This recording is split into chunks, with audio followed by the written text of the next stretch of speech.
Hello and welcome to Celebrate Southern Africa. My name is Dawn Denton, and today I have the storyteller Andy Cops chatting about his book.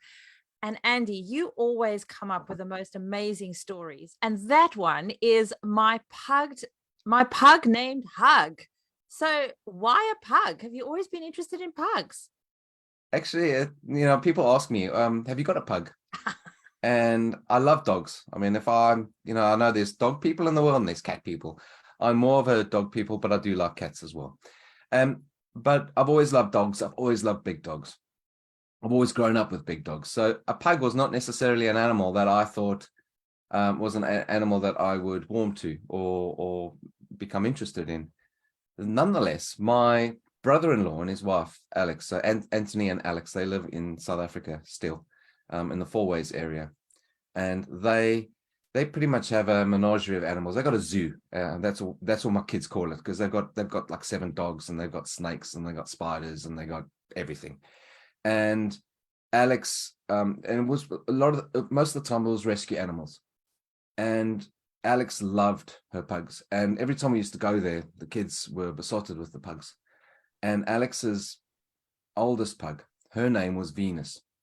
And she was just gorgeous. And there was one day when my youngest daughter, was holding up Venus. And she had her back to me. And I just saw the dog and I thought, hmm. And I thought about that for a long time. The kids really loved the smaller dogs. I love the bigger dogs, but then big dogs are very hard for younger children to work with. So yeah, the story is really inspired by Alex's pug Venus. Oh, and this is where the lesson is really that there is a story in everything, and we can find a story in everything, and you can find a story that helps explain something as well. But you never started life out as a storyteller. You started out in a very different career. So tell us where you started your working life. Yeah, I think it's a good question. It makes me think of another question that someone's asked me is, what 2 things did you really enjoy doing as a kid? As a 10-year-old, what did you really enjoy doing? And the 2 things I really enjoyed was getting lost in my world of imagination, playing dress up, characterizations, and the other thing was playing with fire, but that's a separate conversation altogether. I still they enjoy say making. they I say love if you being outdoors, and I love making bush bonfires and things like that, or doing bushcraft and fire starting and all that. I still love that. but they say that if those who play with fire wet their bed as well. That was my grandmother's No, expression. no, never the case, never the case. Um, but then I think, in South Africa, growing up, there was, the school that I went to, it was very STEM aligned, nothing wrong with that. And I was very focused academically on that. I enjoyed maths, and yes, I enjoyed the sciences, etc. And when it came to the end of school, I actually found myself going, I actually have no idea what I want to do. And I remember having that conversation with my dad, and my dad being, like most parents, tried to steer me towards a career that would give me stability in life and a great foundation, etc. So he said, well, why don't you do chartered accounting? Because that will give you a great foundation. So I dutifully went off to Wits University, and that's actually where I met my wife. There's an interesting story about the first day that I met Claire, but yeah, it's a comical story in my household. Nevertheless, yeah, I persevered, and it's interesting because I still jumped around. At university, I was like, I don't know if I want to do this anymore, and I looked at other courses, and but Bachelor of Arts was not something that was ever seen as something credible. You can't do Bachelor of Arts. You're never going to be able to have a successful career or be able to support a family if you do BA. And I look back at that and I'm thinking, yeah, I don't necessarily agree with that. But I'll say it again. Nonetheless, I worked a good 20 years or so as a chartered accountant. And yeah, it did give me a good foundation. The problem is it's now led me down to, the next chapter of my life was, what's next? I can't do this forever. So And so you decided, why did you embrace storytelling? Because there's so many other creative avenues that you could go down.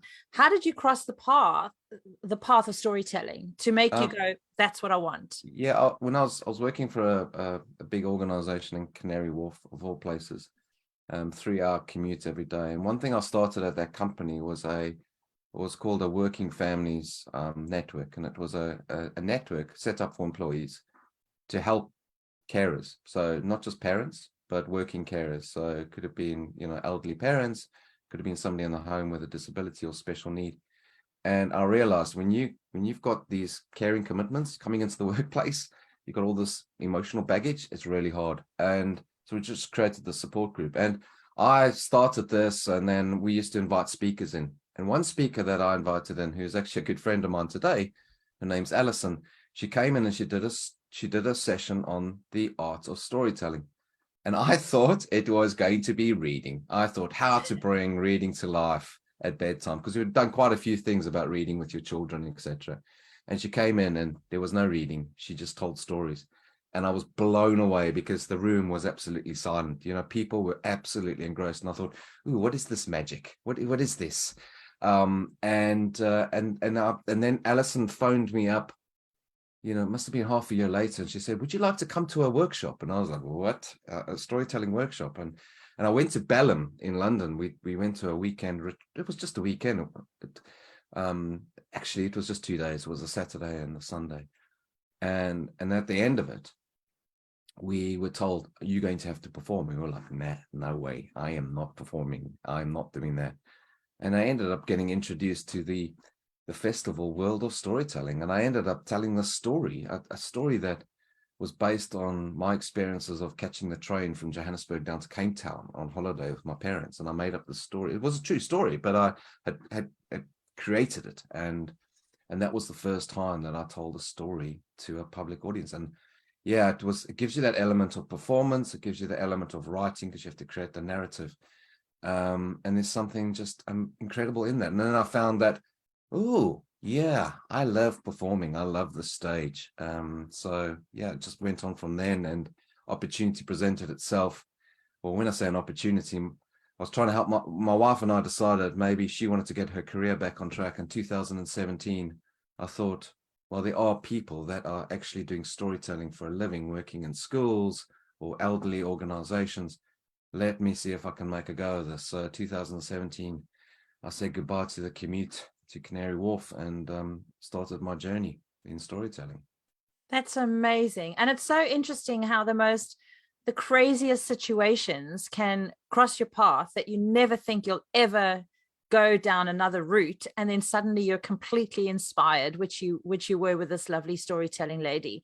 And I think but being open to that is the other important element, because it's so easy to just let that go and not actually follow up on that thing that lights your heart.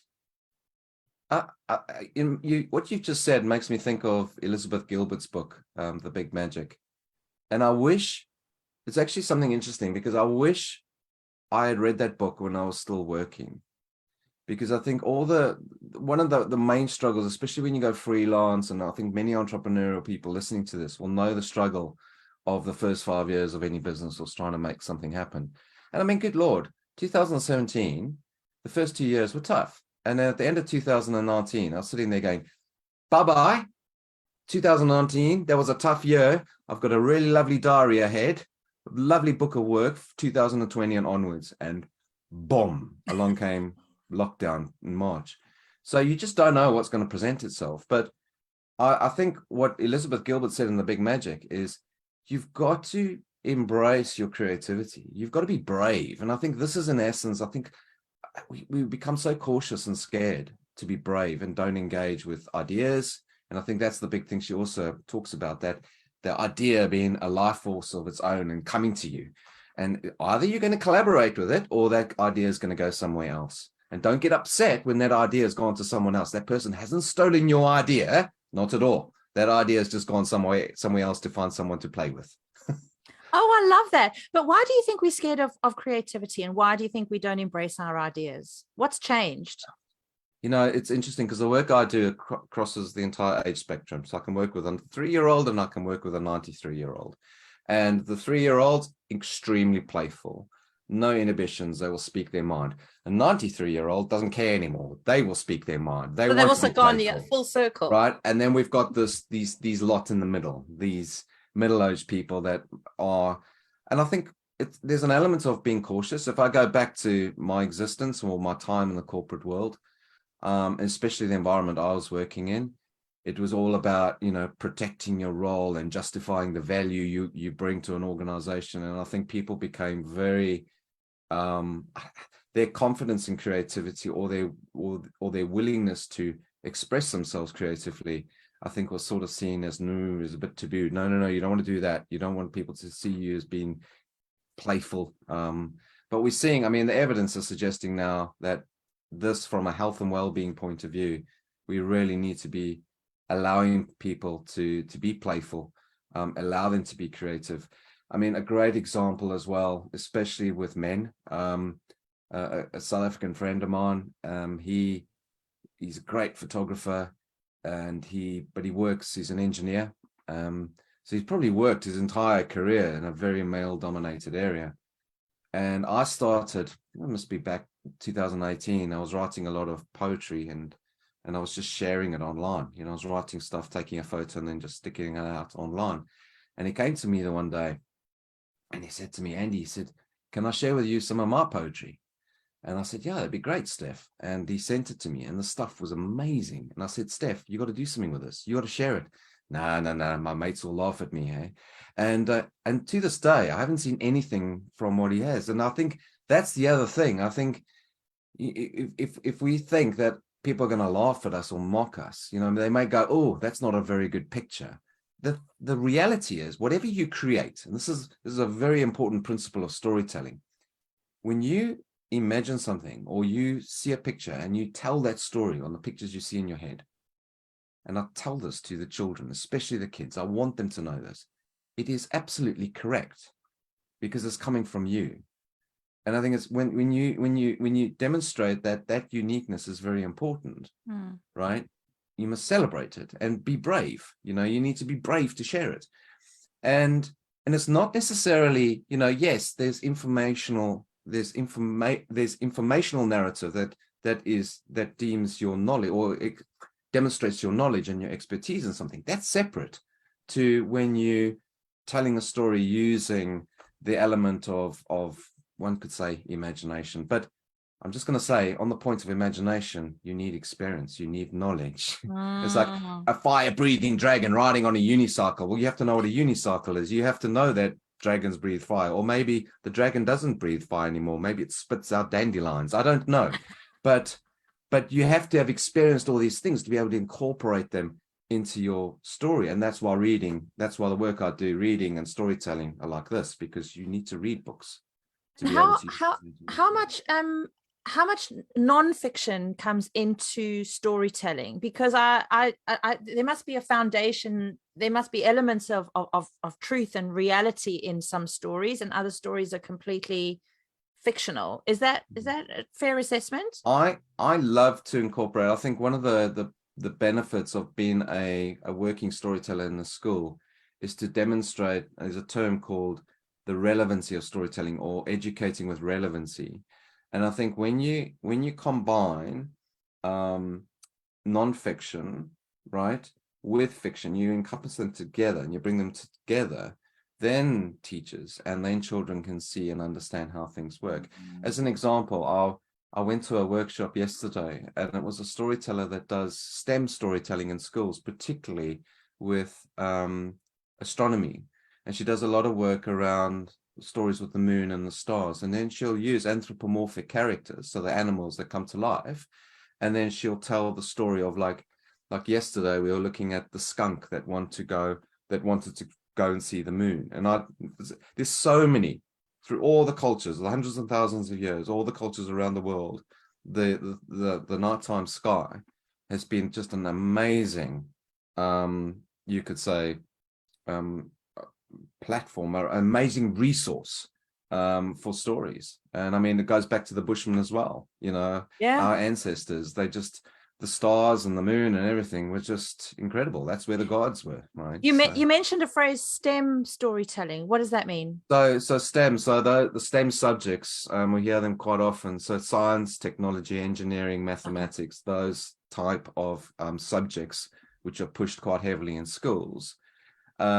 So the arts is something that people would argue and say, well, hang on, you can't, you need arts. So the acronym STEAM came to be, STEAM. So you're throwing Okay. arts into that. But still, we still hear that arts are sometimes arts and music and drama, the things that sometimes get kicked out the door when there's funding cuts. But schools have made a huge difference to that.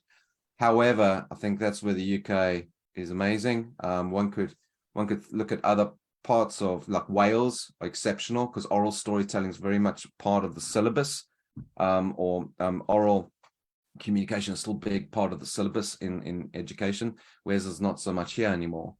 But where I see the beautiful thing about storytelling is that it equips you with tools to help you with communication, helps you with standing up, engaging with an audience, presenting your information to that audience. So yeah, it's something that I do with grown-ups and young adults as well.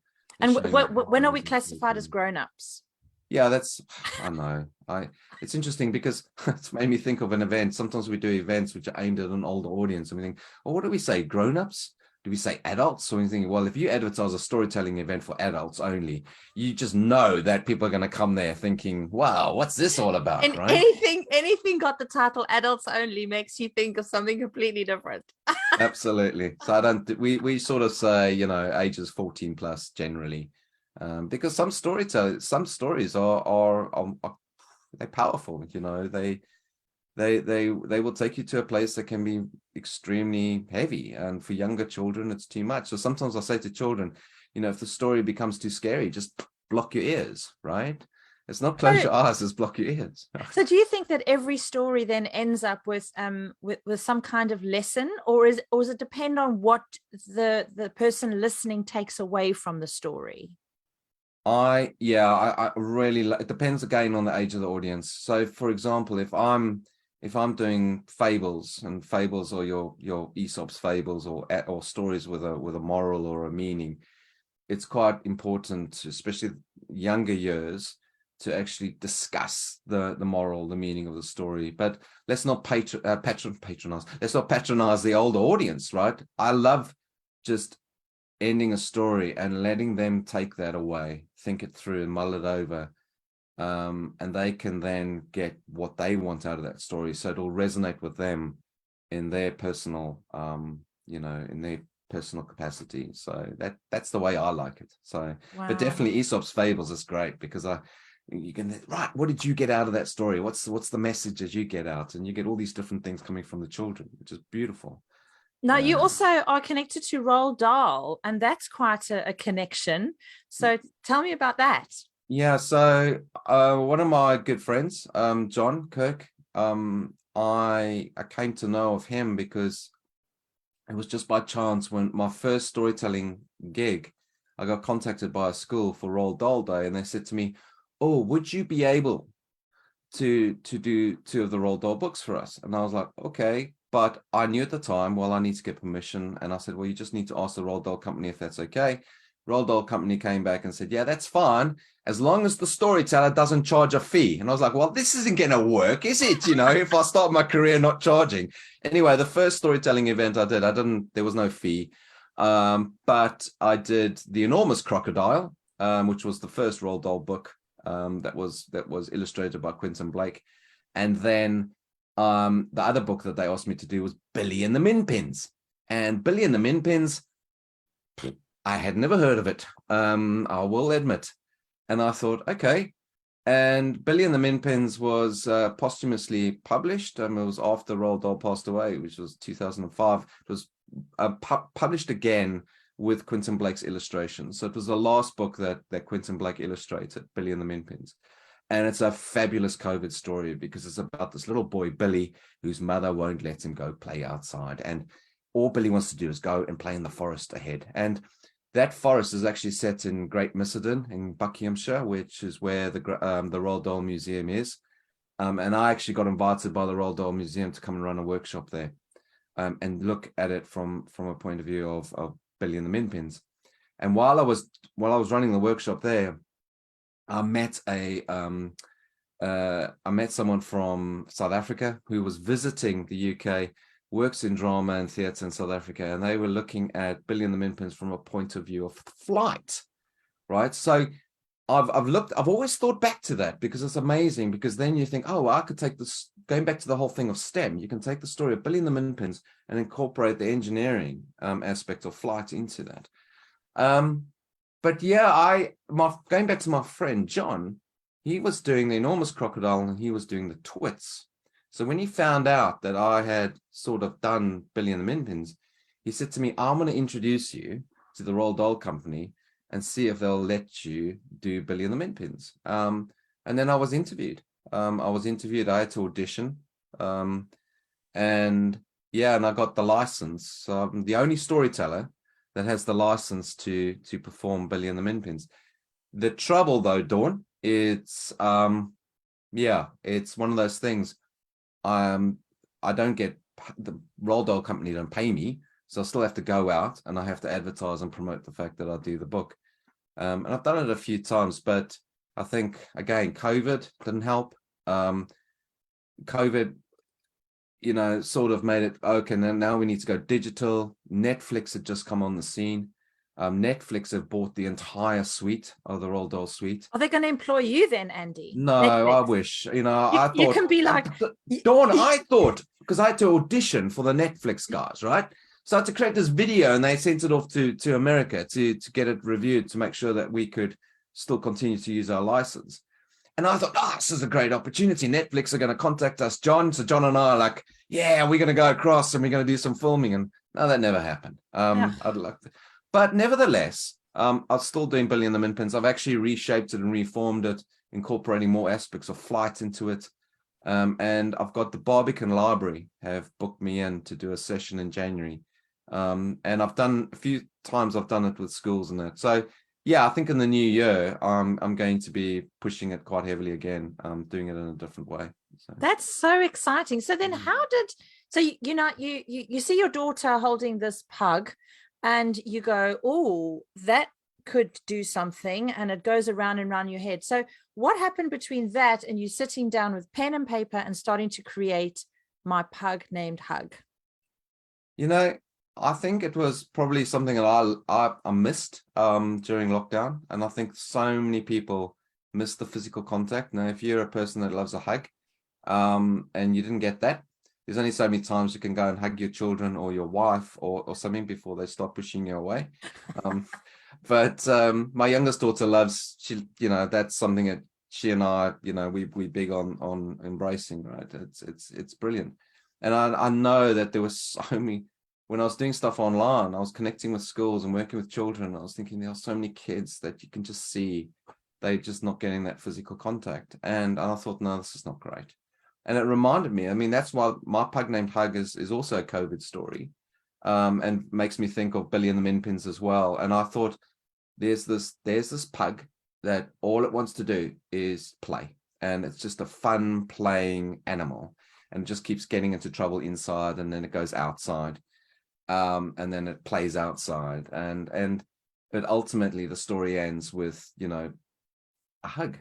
So yeah, it was very much a story based on my experience of working with children, my own feelings, not being able to get back to South Africa because for a number of reasons, yes, lockdown, but also the entrepreneurial journey I'm on, and the cost of flying to South Africa as a family. It's so it's just not going to happen anytime soon. So I sort of think, okay, well, how do we see the family? How do we connect with the family? And I thought this is a wonderful way for my kids to reconnect with Alex and Anthony, but also something that I thought would be a great gift for children. And what I've realized is, because the style of the way I wrote the book and the way I created the pictures, I thought there's a wonderful phrase, amplification through simplification.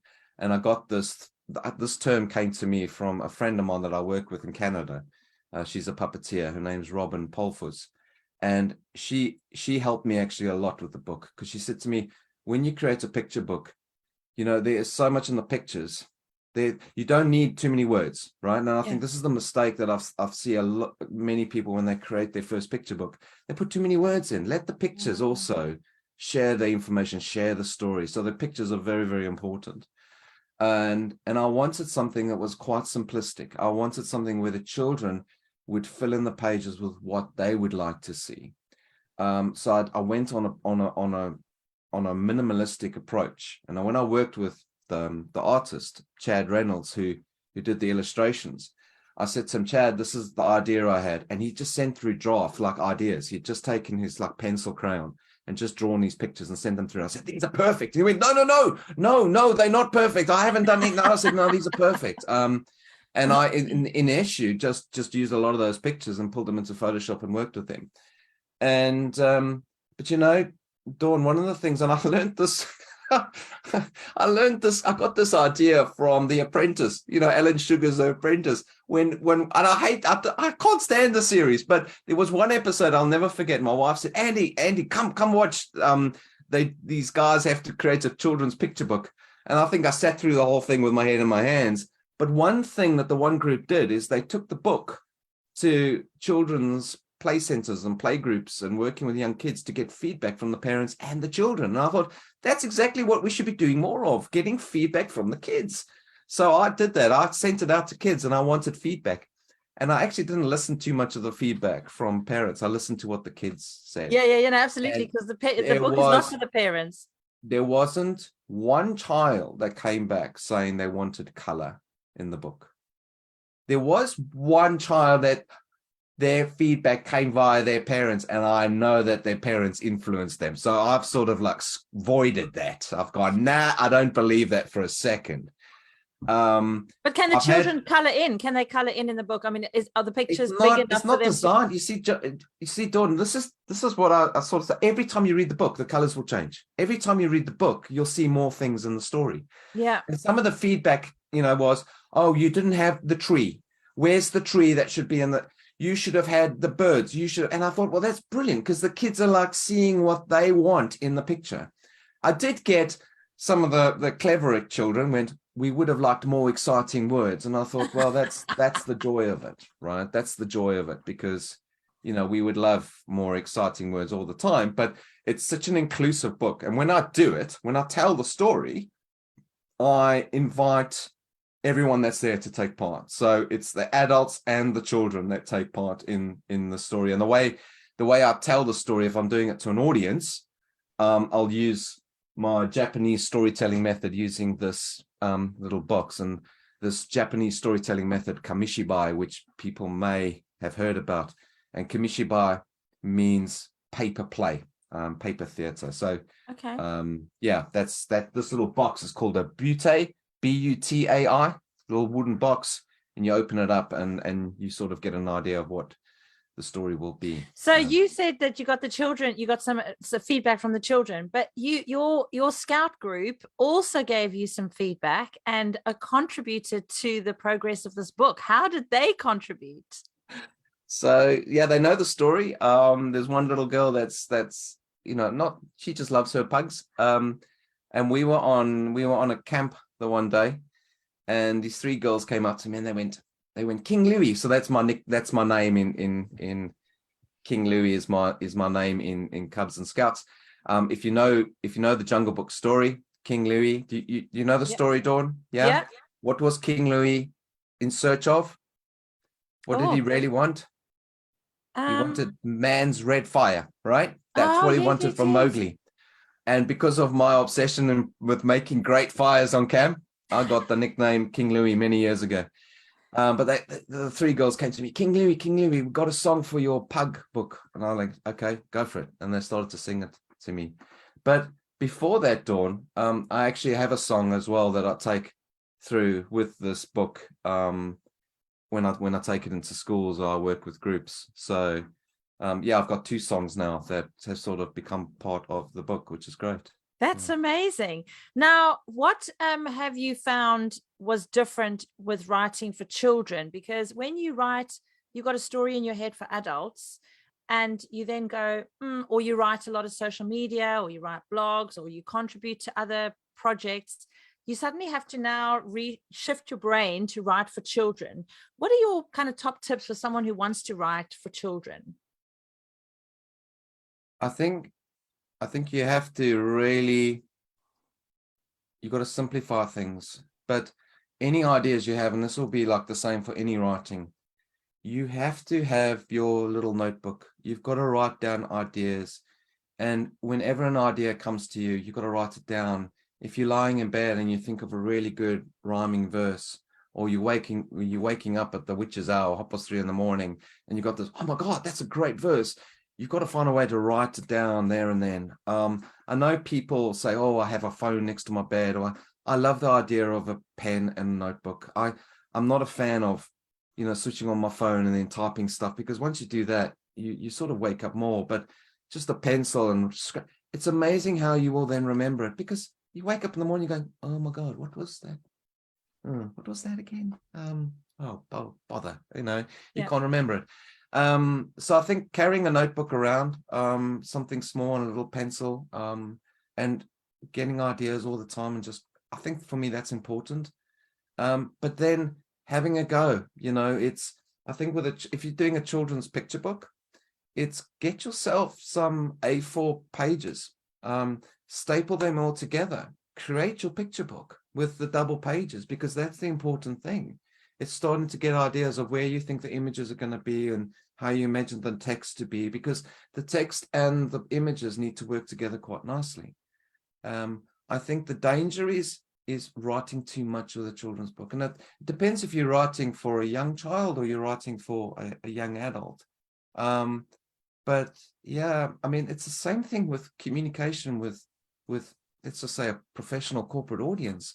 Simplify your words. You don't need to use complicated words. And long sentences. Just long sentences, you can just have a short sentence that means exactly the same. And one of the things that I love with storytelling, I have a wonderful storytelling mentor that I've come to know. His name's Michael Harvey, and he introduced me to this, just thinking about narrative and the various nodes, like description, action, dialogue, and information. But thinking about those adjectives, the describing narratives.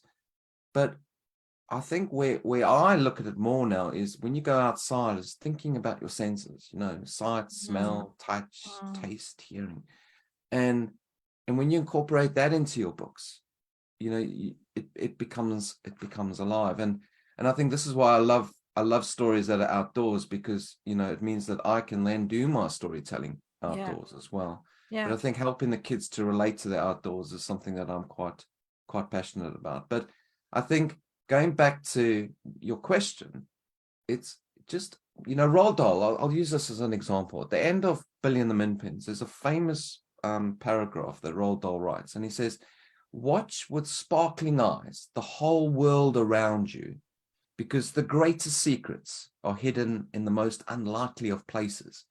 And I think this is the whole thing. If you look around, when you go out, smell the air, right? Taste the air. Like when you go walking in the woods, it's just your senses come alive. But don't be on your phone walking through, or just, don't take notice. You must take everything, because that'll give you the ideas, it'll give you the ideas for stories. The world is there for us to use and to enjoy. So Andy, please tell us how we can get hold of you. What is the best way to connect with you? So for me, it's my website, andycops.com. I think, I love people to just go there. I would like to say that I really need to I've got to figure out my whole presence on social media, because I've been scratching my head quite a lot around it. I think I'm on Instagram, I'm on Twitter, I'm on Facebook. Facebook is andycops.uk. That's my page. But I think, I've even started playing on TikTok. But I think for me, what I really want to do is start to just put more stuff on my website. I think I struggle sometimes to sit and write too much. I mean, even as a writer, sitting at a computer is not the easiest thing for me, or creating content, because I sometimes think, well, what am I going to do with it? And we all know how long it takes. But I think, come to my website, andycops.com. You can contact me there by email. And that's another thing that I think I'm going to start to try and do more of, is communicating with my audience through writing to them. It's something I need to do more of. So your book's available on Amazon, it's available on your website, and in a few bookshops around where you live, is that right? Yeah, I have my book in some bookshops. Yeah, you can go on Amazon and you can buy them. I do have some copies that that if people order, I can send them a signed. I'll send them. I'll put my autograph, my paw print on there as well. But yeah, I thought actually, if you're up for it, would you like me to share the two songs? Oh, I'd love that. Go. That'll be amazing. Okay, all right. So because in essence, the story of my pug named Hug, it's about, as I said, a pug that's inside, keeps getting told off because it's doing things it shouldn't be doing. And then it goes outside and it plays, but it goes and finds things to play with. But ultimately at the end, the pug's owner gives Hug a hug, right? So for me, I wrote this one song and it's all about giving yourself a hug. All right. And it goes a bit like this. If you feel a little sad or perhaps a little cross, give yourself a hug and it will sort you out fast.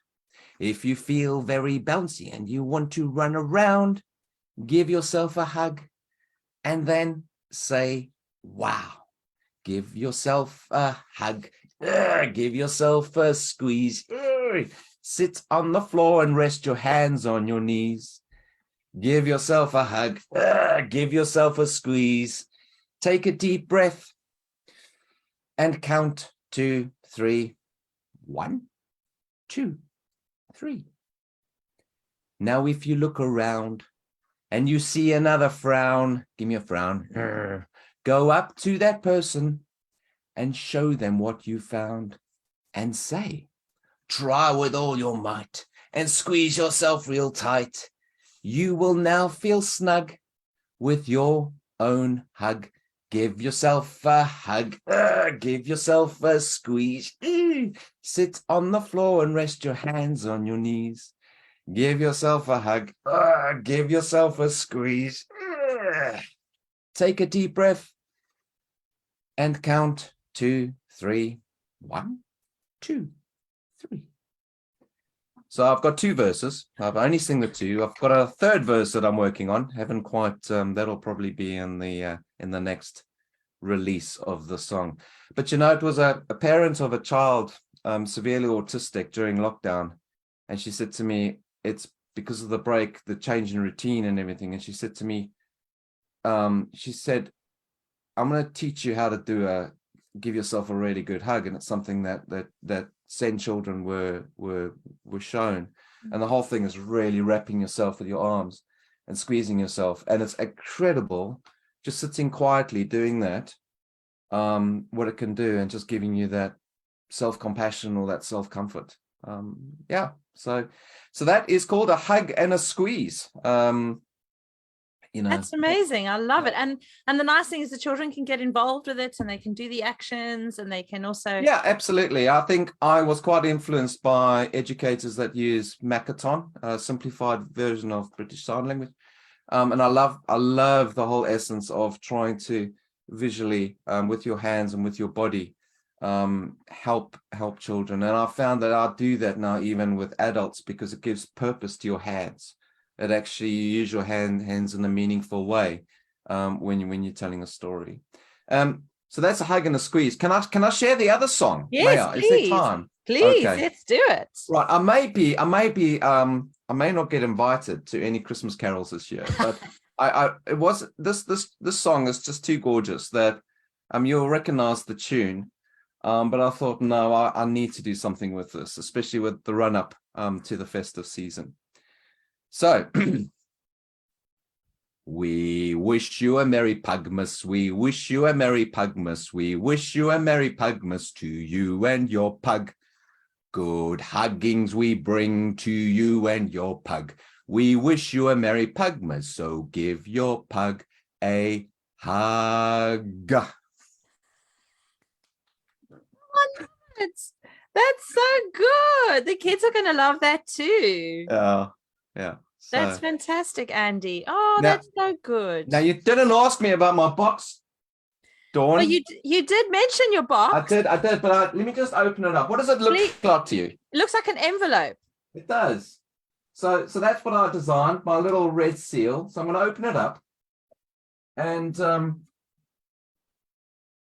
wow, look at that. so the way Kamishibai works is this is a beautiful storytelling technique, is that the audience only see the pictures. So the audience will only see the pictures of the story, and the text is actually on the back. So there's an aperture at the back of the box where the text of the story is on the back. So I'll bring children up and they help me to tell the story, but they can see the words, so they can read the story, but I get them to perform it and tell the story to and what's that technique called? It's called Kamishibai. So Kamish, Kamishibai, Kamishibai, and it translates to paper theater. So you've got the wooden butte box, which then in essence you put the cards into. You put the pack of cards go into the back, and then you pull one card out one at a time. So a picture book, you will have it all be lovely and nicely and bound. The Kamishibai packs, the cards are all separate, usually about 12 cards. Yeah. That's amazing. Fantastic. That must be such a lovely interactive tool as well when you're telling stories. It is. It works really well. Yeah, it does. It does indeed. Good. Thank you, Andy. And one last message about storytelling that you want the people to take away from our chat today. For me as a storyteller, I don't see myself, I see myself more as a facilitator. And I think using Makaton, maybe you can do this with me, Dawn. What I want people to do, all the things that they know, all the things that they've experienced, is be brave enough to now use their imagination and create and share a story. So it's just 3 things I want people to do. So it's imagine, touch your head, right? Create as if you're making something, right? And share, extending your hands out. So it's imagine, create, and share your story. And I think my wish, I'm actually doing something for the Manchester Libraries in December. And I've got I've put together a themed event, because I'm conscious, Christmas isn't about Black Friday, and for me it's never been about that. And I think what storytelling affords is the opportunity for families to come together, somehow sit and be warm together, tell stories and share stories. And the gift of stories is, we all know, right? You all know the gift of stories, it goes on forever. And if we keep telling the story, a story never dies. So my wish and my gift to people is really just the permission and say, be brave, just get on and imagine, create, and share your story. So yeah. Oh, Andy, thank you so much for joining us today. It's a pleasure, Dawn. Thank you so much for this, and congratulations on this wonderful series that you're doing. I think it's just brilliant. Really, really well done. I'm really loving chatting to the different writers and how they've come to their books and the journeys they've been on. And it's been a real pleasure to do. So thank you so much for sharing your passion, actually. It's all right. And thank you as well. And to any of your followers and those listening and watching this, if anybody wants to get in contact with me, just go to my website, andycops.com, email me, and we can take it from there. Fantastic. Thanks, Andy. Bye-bye. Thanks, Dawn.